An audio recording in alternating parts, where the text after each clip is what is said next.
Ano yung nahanap mo dyan? Ay, kasi yung ano, nawawala. Yung isang ano ko, yung release ko. Oo. Saan mo nilagay dito? Na... Ay, nako. Ernie, pwede na mag-start? Ay, sorry. Sorry.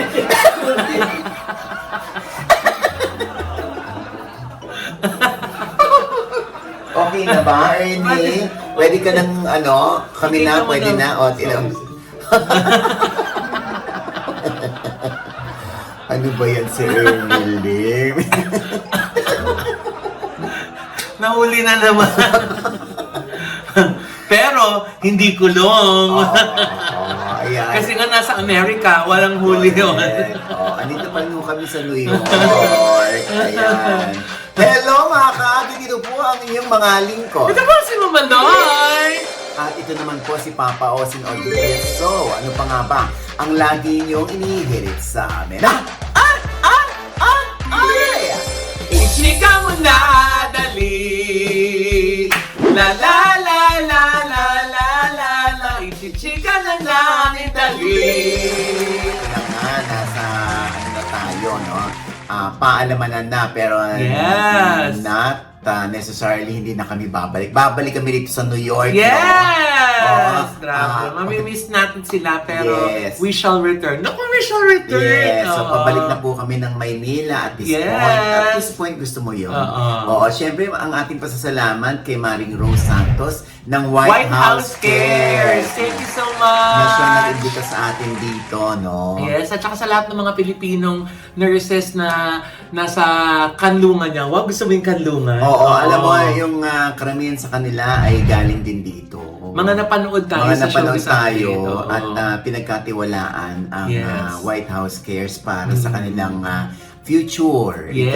Para sila ay makaipon, makapagtrabaho dito. Basta Magkaroon ng endless career. passers. Yes! Lalo na Oo. yung mga nasa ibang state na gustong lumipat ng New York. Ay naku, mas mabilis Mas po mabilis yan. yun. Oo, kasi nga po, nandito na kayo, di ba? Dito sa New York lalo na, no? Parang sa US actually, bawal ang tamad. Yes! Mm-mm. Basta magsipag lang, naku, malayo ang mararating. Oo. Lalo na kay Miss Rose, talagang alaga yung mga nurses niya. Ay, di ba? oo. Talagang mas nakakaipon sila dahil nga grabe yung alaga, yung pagmamahal ni Miss Rose sa kanila. Correct. Siyempre si Richelle Del Castillo. Yes, Ay, ayun na. Richelle. Kinuha na ng Canada. Ay, bakit naman? Taga dun siya eh. Kaya nga, kinuha na ng Canada. Ay, pero tayo, kukunin din tayo ni Richelle Oo. sa Canada. Sa September po, meron kaming show dyan sa Canada. Yay!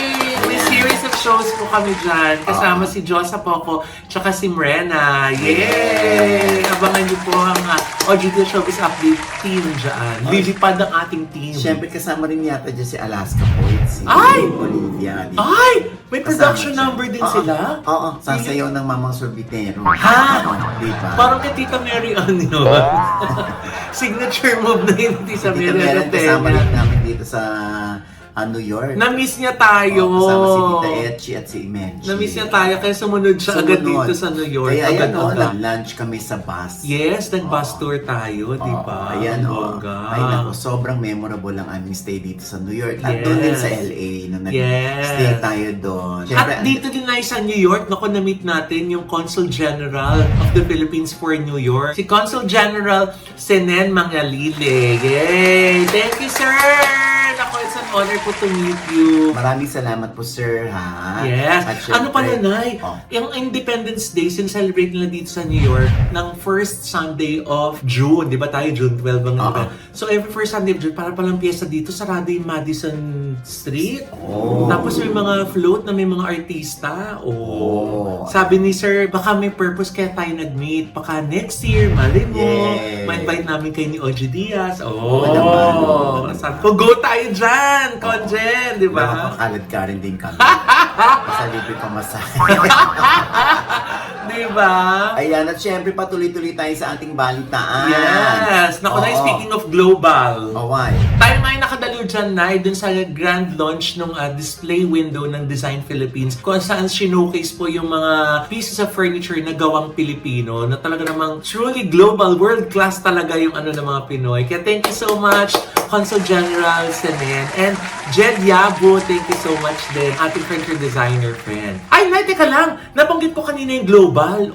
Pero mo talagang global din talaga ang galing ng mga mayors natin. Lalo na si Mayor Vico Soto, di Bakit ba? ano nangyari? Kasi Nay, si Pasig City Mayor Vico Soto ay isa sa 24 na city mayors across 20 countries na nabigyan or nanalo ng $1 million grant ng Bloomberg Philanthropies 2025-2026 Mayors Challenge. Wow. Dahil nga dun sa kanyang proyekto na floating park prototype. Para sa City of Pasig. Ang galing! Alam mo talaga, pag wala talagang korupsyon ang isang lungsod o bayan o ang Pilipinas, talagang maraming magagawa, maraming maitatayo at maraming matutulungan at maraming maniniwala sa gobyerno. At saka pag wala sa isip niya yung makakakubra siya sa mga proyekto, talagang iba't ibang klaseng mga proyektong makakabenepisyo sa mga taong bayan ang talagang maiisip at mai-implement ng mga leaders. Sana mapasana all ang mga mayors. Oo nga. Pagka ganyan mapasana all sila, ibig sabihin, kailangan nila magpunyagi, magsikap para ma-experience din nila at ma-achieve nila yung na-achieve ni Mayor Vico Soto. Na hindi siya nag-e-effort na kailangan mabigyan ako ng grant kaya gagawin ko to. Hindi. Ginawa lang niya ang tama, ang nararapat at ang tapat. Ganun dapat. Sa lahat yan ng politiko, huwag puro sariling bulsa ang iniisip. Yung tiwala ng mga tao na bumoto sa inyo, yun ang huwag niyong sasayangin. At kung ano yung sinasabi ng bibig, sana ginagawa rin ng katawan at puso at isip, Oo, hindi yung mga nangangaral na kailangan may transparency, accountability, pero siya mismo yung gumagawa ng kagaguhan, di ba? Ayun lang. Alam niyo na, kung sino-sino yung mga yan, O anyway, kaya yun talaga din yung panawagan natin sa 2028 Bumoto po tayo ng mga walang bahid ng korupsyon. Diba? Hindi yung basta matapang lang. Dapat yung may paninindigan sa tapat na gobyerno. Hindi yung basta mabait lang. Kasi kung mabait lang, bakit tatakbo sa posisyon kasi mabait lang? Hindi, dapat may konkretong plano. At talagang ang puso ay nasa paglilingkod, hindi para magpayaman. At may track record na may track Na maganda, record na may integridad, na tapat, di ba? At nagtatrabaho. Tsaka huwag yung basta naaawa lang tayo kasi binubugbog ng bashers. Hindi, kailangan mahanapan natin ng dahilan para siya'y iboto, siya'y tangkilikin, at siya'y paniwalaan natin. At ibigay natin sa kanya o sa kanila yung tiwala natin. Mula konsehal po yan hanggang sa Pangulo, Hindi, mula barangay. Hindi, sa botohan kasi sa 2028 na wala pa yung barangay Mula sa pinakamababa hanggang sa pinakamataas, ganyan po talaga. Ganyan na yung ugaliin natin Correct. Kailangan maging across the board, ganyan na yung maging pamantayan natin ng pagboto, di ba? Hindi corrupt. Okay mo. Si Mayor Vico Soto, hindi corrupt. Kinikilala ng buong mundo, di ba? Eksakto, di ba? Ito na nga kung mahal natin ang Pilipinas, di ba? Nagsisimula yan sa tahanan. Di ba? The very basic of society. Wow! The very basic unit of society. Yes. Anyway, pinag-uusapan ngayon yung ang opinion ng mga tao dito sa narrative ng magulang ni Carlos Yulo at narrative ng magkakapatid. Kasi nga, di ba, nagkaroon ng house blessing itong bagong bahay ata ito ni Eldon, ni Eliza. Yes! Yung mga kapatid ni Carlos Yulo. Na andun pa yan si, di ba, si Chloe? Saka si Carlos. Para supportahan yung magkapatid, di ba? Tapos, mula doon, ay hinanap na yung parents kung nasaan na. Nga, wala yung parents nila. Ito, dun sa post ni Carlos Yulo. Sabi niya, POV, senior siblings have a home they can call their own. Tapos sabing ganun ni Adriel's XS, you guys did it! From dreams, prayers, and hard work to finally having a place to call your own peace and your own beginning. Congratulations, Ate Jorien, Carl Yulo, and Yul Eliza on your house blessing. Proud ako sa inyo. Tapos, ba't wala sa picture yung magulang. Wala. Yung tatay, di ba sumagot? Ano sabi ng tatay? Ay, may cryptic po siya. O, ano sabi? Sabi niya gano'n, Oh. anak na walang kwenta, yung bulag sa sakripisyo ng magulang. Tapos yung caption dun sa post night, sana maalala niya din mga anak at mga estudyante, sakripisyo ng mga magulang niyo, ng nanay, mama, tatay, papa, lola, lolo. Give honor to your loving parents. Mahalin niyo sila habang nandyan pa mga magulang niyo. Kung ano man ang narating niyo ngayon, una sa lahat, magpasalamat sa Diyos, then honor your loving parents. Amen. Oh, Nay, ano Ayun yung na nga. sabihin nun? So, parang humiwalay na rin yung dalawa, no? Eh, siguro nga, dahil yung ibang comments ay parang nagko-conclude yung mga netizen na Na? siguro nga toxic na yung parents. Kaya hindi na rin kinaya yun ng dalawang kapatid. Humiwalay na sila at sinuportahan sila ni Carlos Yulo. Isang patutuo ito na at the end of the day, tama rin daw pala si Carlos Yulo sa kanyang ipinaglalaban para siya humiwalay na rin. So, kung nangyari kay Carlos at nangyari din sa ibang kapatid na humiwalay din, parang affirmation niya na tama nga sila, toxic na yung parents. Pero baka naman na hindi toxicity yung reason. Baka naman gusto din nila ng independence. Kasi alam mo naman dito sa US, di ba, laging kinukwento sa atin, pag 18, alis, pwede nang alis, Wala di ba? naman sila sa US. Hindi. Pero sa atin sa Dito mga... sa US. Pero sa... Kaya alam mo, ako naniniwala ako dito. Pag maganda talaga o harmonious ang relationship ng parents at ng mga anak, hindi nagiging issue itong pagiging independent ng mga bata. Kasi pwede pa silang susugan ng mga parents na yes, we allow them para matuto sila. Diba ganon? Eh ito kasi wala silang sinasabi. Siyempre yung iba, habang walang kumikibo, habang walang nagsasalita, yung mga netizen na naglalakas loob ng magsabi na toxic na yung parents. Na ayan na nga nagkakaroon yan ng ng awayan ng opinion between Gen Z at millennial at ng Gen X, 'di ba? Katulad sina Eldrew, Carlos at si Eliza. Kung nagkakaisa man sila ng damdamin towards one direction na hindi magiging independent kami, asan yung statement ng mga magulang na sinusuportahan namin yung pagiging independent nila? Wala. At saka parang nagpaparinig pa. Kaya siguro naisip ng mga netizens na toxic. Oo, meron pang nagsabi na isang parent ng isang gymnast. Tinago ng mami ni Carlos Yulo yung passport ni Eldrew para nga hindi makakumpit sa ibang bansa. Yun ang sinabi ha. Hindi naman natin alam kung ito ay may katotohanan. Depende na lang kung ito ay aaminin o i-deny ng mami ni Carlos at ni Eldrew. Kung totoo man ito ha, di ba? Parang, oops, sandali. Kahit ako bilang parent, ba't ko gagawin sa anak ko? Bakit ko pipigilang mag-grow yung anak ko? Matahat lang. Oo. Diba, na dapat ay sinusuportahan ko yung gusto. Alam mo, ang katwiran ko lang naman sa mga anak ko. Kung ano yung gusto ninyo sa buhay, go ahead. Ang importante, hindi kayo sakit ng lipunan, hindi kayo nakakatapak, hindi illegal yung gagawin ninyo, at higit sa lahat, makakapagpasaya sa inyo yung gagawin ninyo. Support ka talaga. Pero kung totoo man, yung passport itinago, medyo off sa akin yun.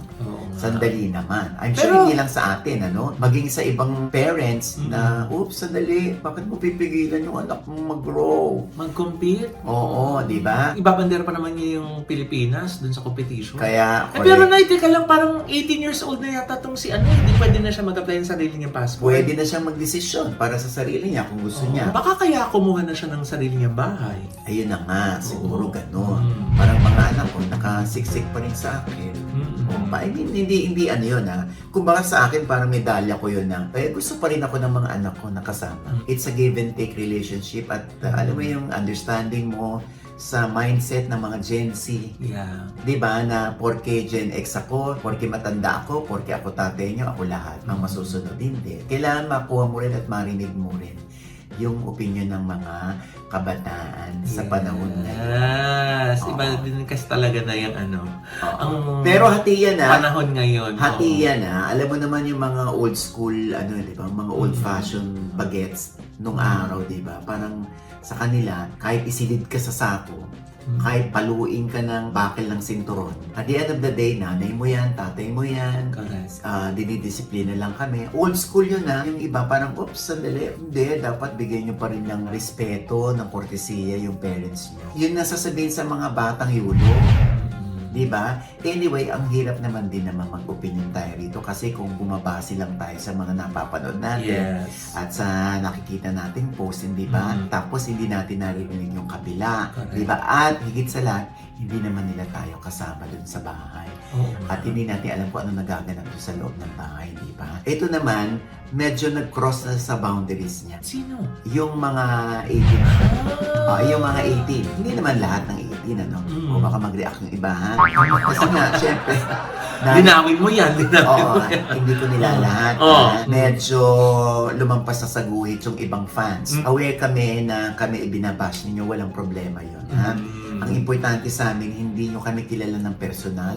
Mas ma-offend kami kung kilala namin ng personal yung bumabanat sa amin. Ako na-gets ko si Estel. Oh, bakit? Pakinggan muna natin si Estel. Sana po huwag nyo i-share yung address ng bahay ko. I mean, pumapayag naman ako magpa-picture po. Pero, pagka nandito lang po ko sa area malapit sa house, tumatanggi po ako magpa-picture. Kasi,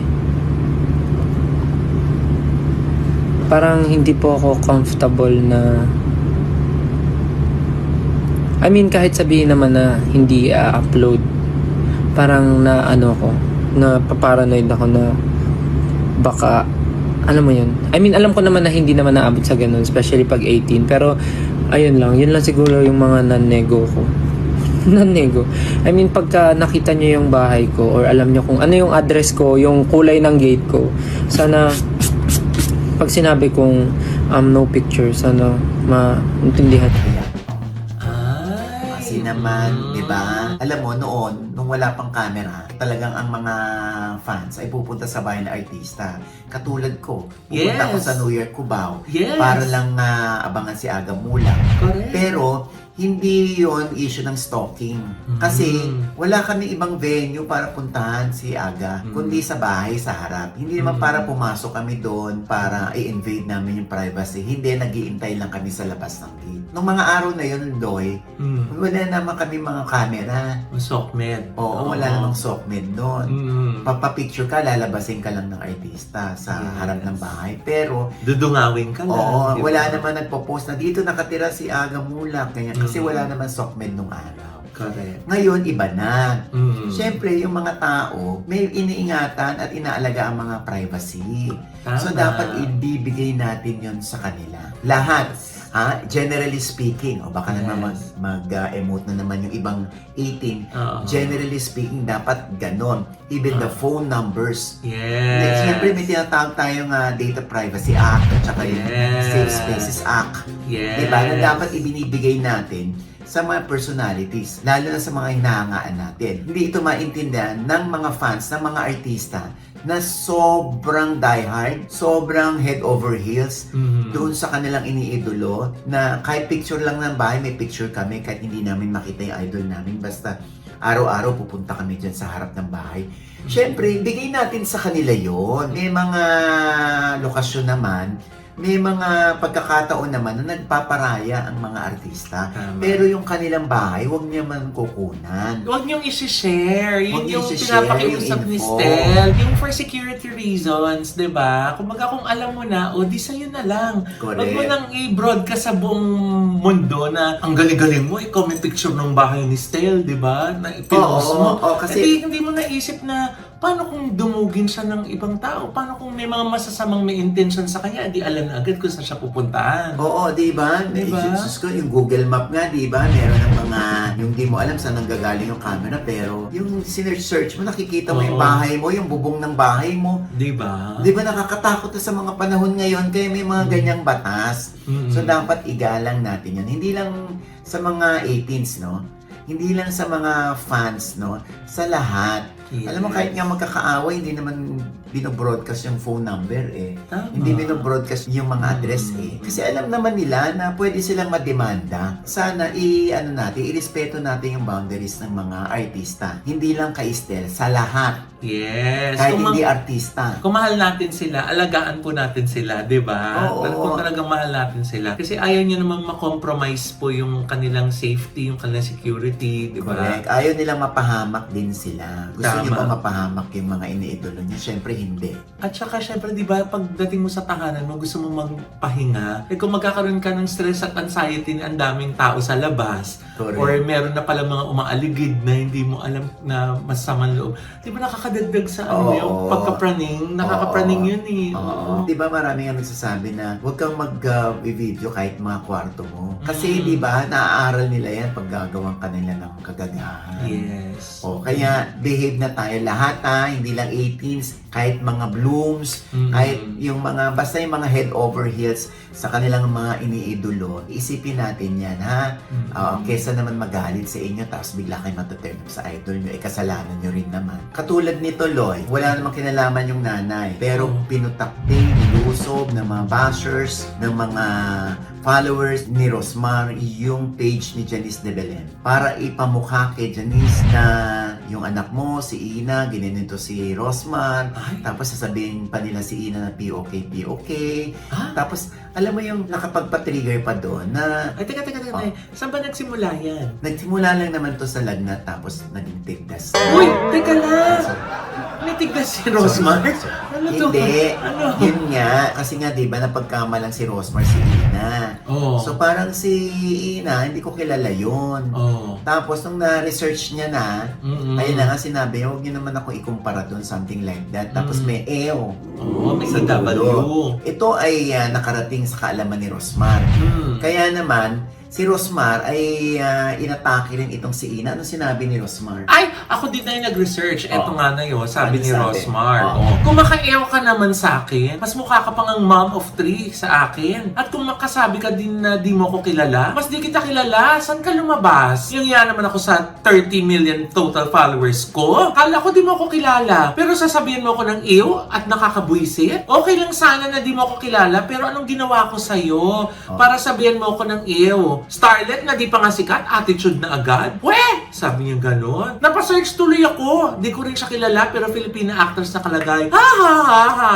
Mas maraming times pa ata ako napanood sa TV kesa sa kanya. Attitude si ante, mas ew ka. Ha ha ha! Ayun na. Oo, alam mo, Puksaan na. kaya exactly, yung Oo. puksaan na yan, Alam naman natin talaga na hindi uurong si Rosmar. Mhm. Kasi, mga sanay sila Mhm. Sanay sila sa bardagulan. Itong isa, hindi sanay. Dahil hindi siya sanay, naging siya parang taklesa, si Ina.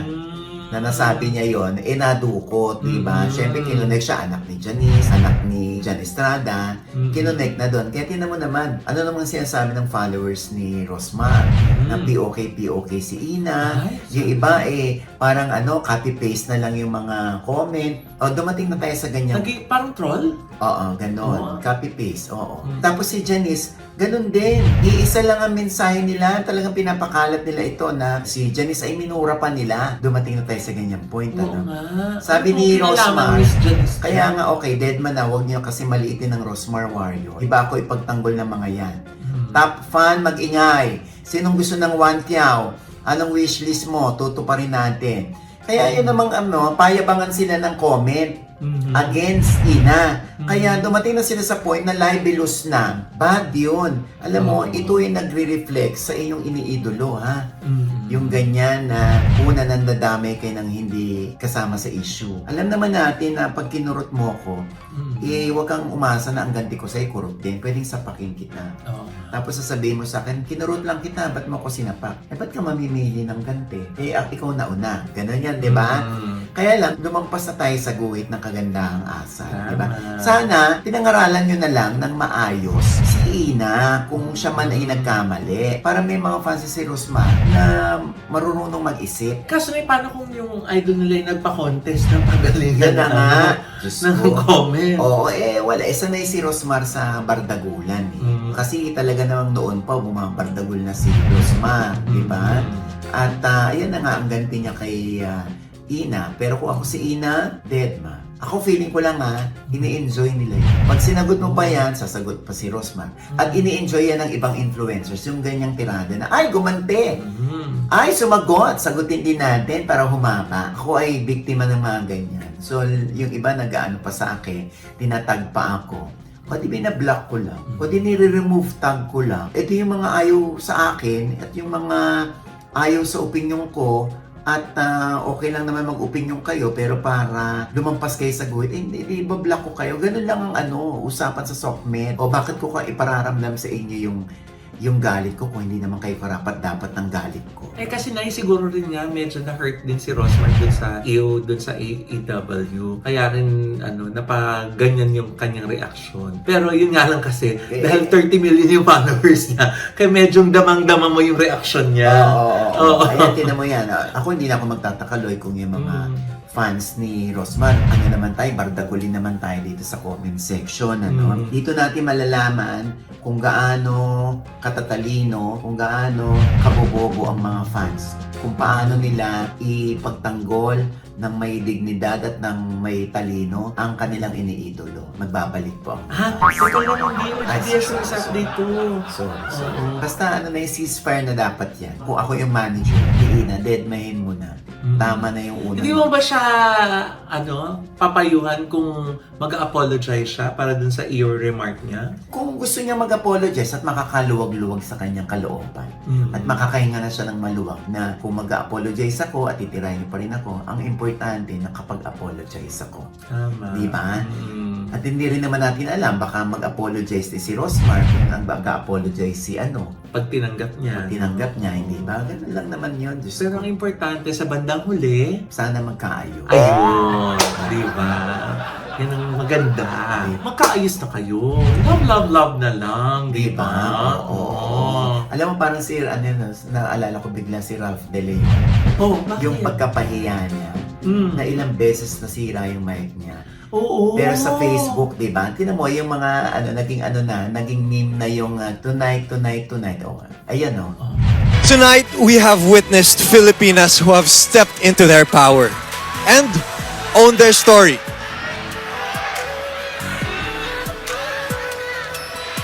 Tonight, we have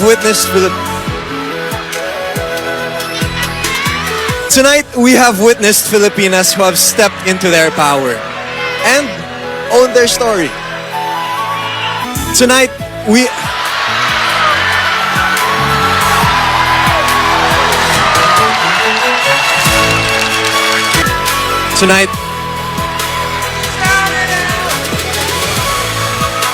Tonight,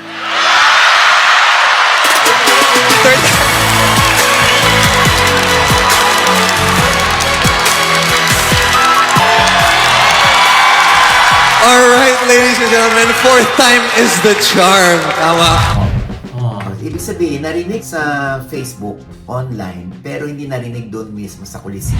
Oo, mute yung mic niya Nakamute. doon sa venue. Ayan, Kaya kita naman na talagang pinalitan yung mic niya. paulit-ulit siya. Oo. Pero tayong mga nanonood sa sa live stream, merong audio yung mic niya.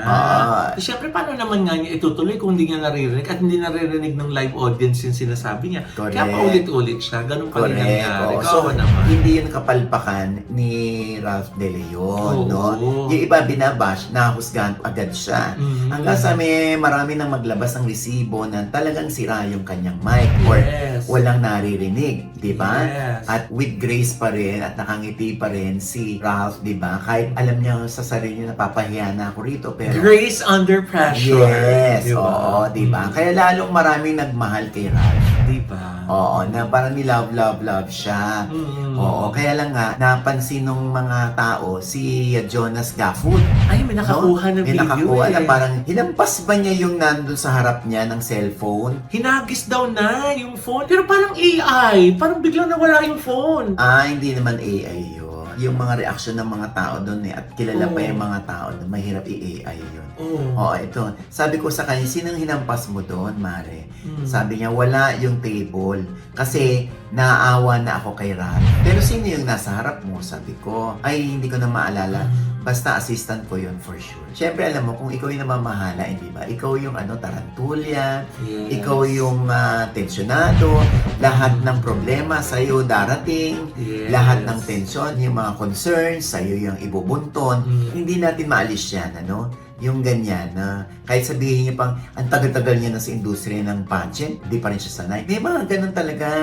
Oo, dahil kahit kami, matanda na ako sa industriya, nagagalit pa rin ako pag hindi na susunod yung mga concerns ko. Yes. Di ba? Normal yan. Kasi iba yung pressure pag ikaw yung nasa tuktok ng event. At gaya nga rin ng laging nangyayari, di ba? Sa event, magkakamurahan kayo, magkakasigawan kayo. Pero at the end of the day, spur of the moment lang yun. Walang ibig sabihin. Nangyayari talaga yun. Talaga pala merong sumablay at wala naman talaga ding perfectong event, di ba? Correct. Yun nga lang din talaga. Test yun talaga ng patience mo eh. Pero minsan talaga, kung pumitik ka man, hindi dapat i-take against you yun kasi normal po yun. Nangyayari po yun sa production. Yung sigawan, murahan, galit, lalo na pag may sumasablay na hindi nyo kontrolado, ako talagang iinit na lang talaga ang ulo mo, di ba? Saka lang naman nagiging issue yan, Mamaloy. Kung yung nasa harap niya ay nasaktan or feeling nung nasa harap niya sinadya na siya isaktan at nagreklamo siya, doon lang nagiging issue yun. Yes. Oo, ha? And with that, mga kaibigan, ito po ang inyong mga linggo. Ito po si Mama Loy, manunod kasama ng namin subscriber. Please subscribe now na. Click lang yung subscribe button na nandiyan sa ibaba. At kung naibigan po yung ating episode at meron kayong komento sa lahat namin chika, comment below, click like button. Huwag kalimutan i-click ang notification bell. Dahil pag kinig niya, kayong una-una mananotify na meron kaming latest update. Ha? At syempre pa, ang kanya-kanya naming channel. Yes, sana manonood at mag-subscribe po kayo sa YouTube channel ko. That's Mama Loy. MAMALOI. Nandiyan pa rin po yung vlog namin ng aming California trip with our California friends. Yes. Diba? Ang saya-saya. Again, thank you sa mga friends sa California. And of course, again, sa mga friends natin dito sa New York. Thank you so much po. And thank you so much to MD Skin Beauty and Wellness Center for our skin, face, body, and wellness. Nandiyan po sila sa Marag Ignacio. Tapat na po ng ABS-CBN ground floor po ng Grandia Place. Magpabook na po kayo para sa inyong mga facials, yung inyong medically guided na weight loss program, ang Yes. NV Ultra Slim. Gusto payat na sa akin si Doc Clinton Balud ng Baguio. Diba? Oo, sana Oo. i-maintain ko na raw ito. Yes. Oo. Yung iba kasi hindi sanay na payat ako. Gusto nila gusto ko yung dati mong mukha. Diba? Iba-iba naman. Siyempre, masasanay din kayo eventually. Kasi ang akin lang, as we age, diba dapat Yes. lalo nating inaalagaan yung ating health, Yes. diba? At Oo. alam mo yan, ang pangarap ko sa buhay ay magkaroon ng apo sa tuhod. Yan. Bago man lang ako ma-manage. Yes. Yung pagpapaslim naman po, hindi naman po siya vanity lang di ba? Correct. Mas madalas kaysa minsan, health-related po siya. Correct. So, ang maganda po sa NV Ultra Slim, medically guided po siya. Correct. Ni So, Doc Rhea Trinidad. yes, hindi lang siya basta payat-payat-payat. Chine-check po yung mga labs namin, yung mga vitals, na aalagaan po ng tama yung ating katawan. Naalagaan din naman ni Doc JC Solis, Ay! Gorgeous Smile Dental Clinic, ang ating winning smile. Yes, ang aming Diba? ngiti. Thank Diba? you so much. Doc. Gorgeous Smile Dental Clinic. Nandiyan naman po sila sa E. Rodriguez, tapat lang po ng Christ the King Church sa Quezon City. Ayan, ayan. At syempre, Doc Aliyah Obico at Yes. Miss Miss Ara. At yung mga angels natin dyan, At ha? alagang-alaga din ang ating matanay. Dahil Na, naman syempre, sa... Ideal Vision. Yes. Oy, Oo. nako ha. Sobrang patok na patok ang kanilang road kit. Kaya Yes. umorder na kayo. Kung ano yung road kit, pwede nyo na i-google yan. At available yung road kit eyewear nila sa SM Mega Mall, SM North EDSA at SM MOA. Yan ha. At Oo. syempre, Alagang-alaga din, ay. Oh. Ang budget ni Missy sa Bakit? Ultra Mega. Ultra Mega pa, diba? Diyos ko. Ayan Dahil na nga. na nababanat na sa stretch. Mas marami Correct. nabibili ang ating budget, lalo sa panahon ngayon. Correct. Dahil sa mura po ng mga bilihin sa Ultra Mega, mura na ang presyo, marami pa po mga bundle packs na mga promos. Tapos pag nagbayad po kayo, nag-earn pa ng points sa inyong Naman. Suki card na Oo. pwede nyo pa rin pong ipambili ulit. Oh, di ba? Ang taray talaga. Alagang-alaga tayo ng Ultra alam mo Mega. yan, ito aalagaan kayo sa katatawa. O ni Atty. Ed Chico. Isang napakahusay na stand-up comedian. Yes. Na talagang siya ngayon ang kinababaliwan ng mga tao. Lalo na pag hinihiritan niya yung mga politicians, pag kinukurot niya in a funny way. Yes. Kaya kung gusto niyo siyang mapanood, ma-experience, sa May 16 at May 22 po, sa District 1, sa BGC. Ang kanyang show Yes. ay kasama rin ang kanyang team. Ay, may team din. May Lumipad? team. Yes, lumipad ang team niya doon, ha? Naku, maniwala kayo, nakakatawa yan. Ay, napaka-witty po niya. Napaka-witting Diba? abogado. Oo. Para siyang another version ni Alex Calleja. Ay, Oo. taray. Diba? Tsaka ni Jokoy, parang Ay, ganun. oo. ha? Dumadami na sila, no? Yes, oo. Yes. Ayan, ito yung po yung number, kung gusto nyo nga bumili ng tickets, okay? Yes. Siyempre sa May 23, nandyan din sa District 1 ang J Heart Music. Yan. Ayan. Oo. Ayan. Ako music naman din ang gusto nila, Nay. Sa May 16 din, sa Araneta Coliseum. Oo. Jessica Sanchez live in Manila. Yes. Diba? Ang bongga. Bili na po kayo ng ticket bago kayo maubusan dahil May 16 na po yan. Sa Araneta Coliseum, syempre, ang kanyang special guest lang naman, ha? Oh. Gary Valenciano, Aha. Regine Velasquez, Aha. Martin Rivera, Aha. James Reid, Aha. Morissette, Aha. Darren, Aha. and the one and only Meme Vice Ganda. Ang taray ng guest list. Diba? Oo, bongga. Bongga po. Ayan ha. Yan, syempre bili na po kayo ng ticket. Now, nadali! Oo, ha? At syempre pa ang aking channel. Yes! Sa OGDS Inspires na nasa TV5 na rin po. Yes. Tuwing Sabado, 4:15 po, si Bini Juana naman ang ating itatanghal dyan. Yan. Huwag niyo pong kalilimutan. Ah. At syempre, ang ating panayam nga kay Inday Tasha at kay Attorney Harry Porky. Sino yun? Eto. Baka i-research nila. Ito nga. Madayaw, maayong adlaw sa inyong tanan. Magandang araw sa inyong lahat! Naku, gumagalaw ang aking camera, bumababa dahil maluwag. Bakit kaya? Ang dami-dami mong kasong hinaharap dito, no? Bakit ang dami mo ring tala mula sa pag-online mo? Ay nako, kaya ako talak ng talak kasi Bakit ka nga ba hindi uma-attend ng impeachment trial? si Inday, hindi niya na kailangan mag-appear sa impeachment na yan. Ha? Kaya na namin yung gawin dito sa interview na ito. Inday Tasha, baka pwede mo nang sabihin dito ngayon. No comment. Next question, please. Marami ba kayong bashers? Ako po, meron. May mga nagbe-message po na minumura ako, na wag ko daw gayahin siya. Minamak ko nga po si VP. So ikaw bilang hari, Nagiging outlet nila ako kasi yung galit nila towards the person that I'm impersonating, sa akin nila nilalabas. sa OG Diaz Inspires. Yes. Yan. At syempre pa, Eto, Sorry. ay, di, halika na, rito, halika na. rito. Tatapusin na namin para sa'yo. Malakas ka sa amin eh. Sorry, Halika na, sorry. halika. Oo, ayan si Ernie Lee, kanina naka-gold. Dati siya, gold star siya noong 70s eh. Oo, ano ka, contemporary niya sila Tom Correct. Babautan. Oo. Yan.